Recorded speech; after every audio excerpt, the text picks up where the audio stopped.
tayin etganingizlar va har biringiz bu yerda ishtirok etishga harakat qildingiz. Navbatdagi bosqichda yana nima qildik?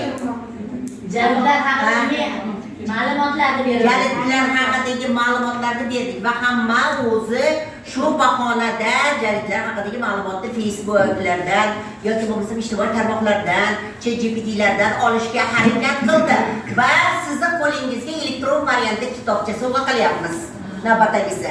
Bu kitobcha orqali siz endi joylarga borib, yoki bir suhbatlari, yoki bir seminar ko'rilishi, yoki bir qanaqadir musobaqa tarzida olib borish kerakligi haqida bemalol o'zingiz mulohazalar yuriting. Telefonim o'sha, maslahat qilishimiz mumkin. Agar xat bilan chiqsangiz, Anvarjon biz ham borishimiz mumkin bo'ladi. Malaka oshirish kursidan keyin faoliyat bo'ladi. Va navbatdagisi nima bo'ldi?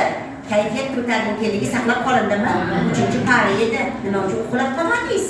O'zingiz deganda Anvarjonga qarab turib, mehmon bor edi dedingizmi? O'zi ustozlar uxlab qolishingizdan chiqib qolyapti. Ha, boringizga shukur. Sababi agar zerikarsiz, zo'riqishsiz dars bo'ladigan bo'lsa, o'sha mustaqillik, o'sha erkinlik berilsa va biz Singapurga borib turib va Singapur tajribalarini har safar ko'rayotganligimiz uchun bu darsda ham bemalol hech qanaqa kelishuvsiz tayyorgarlik ko'rilgan, bunday qilamiz dedik.